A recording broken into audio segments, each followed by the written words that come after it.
সরকারি চাকরি বয়সসীমা ৩৫ করার দাবিতে প্রধান উপদেষ্টার বাসভবনের সামনে শিক্ষার্থীরা। অন্তর্বর্তীকালীন সরকারের প্রধান উপদেষ্টা ডক্টর মোহাম্মদ ইউনূসের বাসভবন যমুনার সামনে অবস্থান নিয়েছেন সরকারি চাকরিতে প্রবেশের বয়সসীমা ৩৫ করার দাবিতে আন্দোলনকারী শিক্ষার্থীরা। আজ সোমবার দুপুর সোয়া ১টার দিকে তারা শাহবাগ জাতীয় জাদুঘরের সামনে থেকে মিছিল নিয়ে মিল্টো রোডে যমুনার সামনে যান। আন্দোলনকারীরা দাবি করেছেন, আইনশৃঙ্খলা রক্ষা বাহিনীর সদস্যরা তাদের লক্ষ্য করে টিয়ার শেল ও সাউন্ড গ্রেনেড নিক্ষেপ করেছেন। বিকেল ৩টার দিকে দেখা যায় ৩৫ প্রত্যাশীরা যমুনার সামনে বিভিন্ন স্লোগান দিচ্ছেন। সরকারি চাকরি বয়সসীমা ৩৫ করার দাবিতে প্রধান উপদেষ্টার বাসভবনের সামনে শিক্ষার্থীরা। অন্তর্বর্তীকালীন সরকারের প্রধান উপদেষ্টা ডক্টর মোহাম্মদ ইউনূসের বাসভবন যমুনার সামনে অবস্থান নিয়েছেন সরকারি চাকরিতে প্রবেশের বয়সসীমা ৩৫ করার দাবিতে আন্দোলনকারী শিক্ষার্থীরা। আজ সোমবার দুপুর সোয়া ১টার দিকে তারা শাহবাগ জাতীয় জাদুঘরের সামনে থেকে মিছিল নিয়ে মিল্টো রোডে যমুনার সামনে যান। আন্দোলনকারীরা দাবি করেছেন, আইনশৃঙ্খলা রক্ষা বাহিনীর সদস্যরা তাদের লক্ষ্য করে টিয়ার শেল ও সাউন্ড গ্রেনেড নিক্ষেপ করেছেন। বিকেল ৩টার দিকে দেখা যায় ৩৫ প্রত্যাশীরা যমুনার সামনে বিভিন্ন স্লোগান দিচ্ছেন।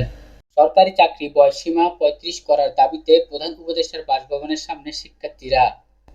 অন্তর্বর্তীকালীন সরকারের প্রধান উপদেষ্টা ডক্টর মোহাম্মদ ইউনূসের বাসভবন যমুনার সামনে অবস্থান নিয়েছেন সরকারি চাকরিতে প্রবেশের বয়সসীমা ৩৫ করার দাবিতে আন্দোলনকারী শিক্ষার্থীরা। আজ সোমবার দুপুর সোয়া ১টার দিকে তারা শাহবাগ জাতীয় জাদুঘরের সামনে থেকে মিছিল নিয়ে মিল্টো রোডে যমুনার সামনে যান। আন্দোলনকারীরা দাবি করেছেন, আইনশৃঙ্খলা রক্ষা বাহিনীর সদস্যরা তাদের লক্ষ্য করে টিয়ার শেল ও সাউন্ড গ্রেনেড নিক্ষেপ করেছেন। বিকেল ৩টার দিকে দেখা যায় ৩৫ প্রত্যাশীরা যমুনার সামনে বিভিন্ন স্লোগান দিচ্ছেন। সরকারি চাকরি বয়সসীমা ৩৫ করার দাবিতে প্রধান উপদেষ্টার বাসভবনের সামনে শিক্ষার্থীরা। অন্তর্বর্তীকালীন সরকারের প্রধান উপদেষ্টা ডক্টর মোহাম্মদ ইউনূসের বাসভবন যমুনার সামনে অবস্থান নিয়েছেন সরকারি চাকরিতে প্রবেশের বয়সসীমা ৩৫ করার দাবিতে আন্দোলনকারী শিক্ষার্থীরা।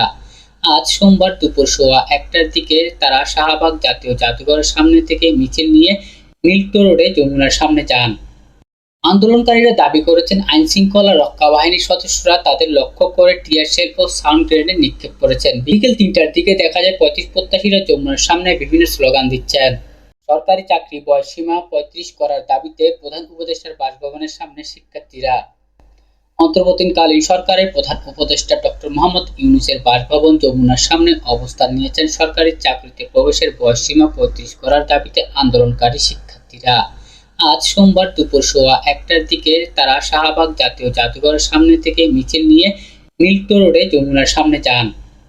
আন্দোলনকারীরা দাবি করেছেন, আইনশৃঙ্খলা রক্ষা বাহিনীর সদস্যরা তাদের লক্ষ্য করে টিয়ার শেল ও সাউন্ড গ্রেনেড নিক্ষেপ করেছেন। বিকেল ৩টার দিকে দেখা যায় ৩৫ প্রত্যাশীরা যমুনার সামনে বিভিন্ন স্লোগান দিচ্ছেন। সরকারি চাকরি বয়সসীমা ৩৫ করার দাবিতে প্রধান উপদেষ্টার বাসভবনের সামনে শিক্ষার্থীরা।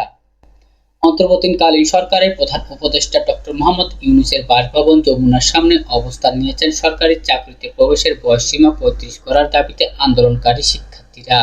আজ সোমবার দুপুর সোয়া ১টার দিকে তারা শাহবাগ জাতীয় জাদুঘরের সামনে থেকে মিছিল নিয়ে মিল্টো রোডে যমুনার সামনে যান। আন্দোলনকারীরা দাবি করেছেন, আইনশৃঙ্খলা রক্ষা বাহিনীর সদস্যরা তাদের লক্ষ্য করে টিয়ার শেল ও সাউন্ড গ্রেনেড নিক্ষেপ করেছেন। বিকেল ৩টার দিকে দেখা যায় ৩৫ প্রত্যাশীরা যমুনার সামনে বিভিন্ন স্লোগান দিচ্ছেন। সরকারি চাকরি বয়সসীমা ৩৫ করার দাবিতে প্রধান উপদেষ্টার বাসভবনের সামনে শিক্ষার্থীরা। অন্তর্বর্তীকালীন সরকারের প্রধান উপদেষ্টা ডক্টর মোহাম্মদ ইউনূসের বাসভবন যমুনার সামনে অবস্থান নিয়েছেন সরকারি চাকরিতে প্রবেশের বয়সসীমা ৩৫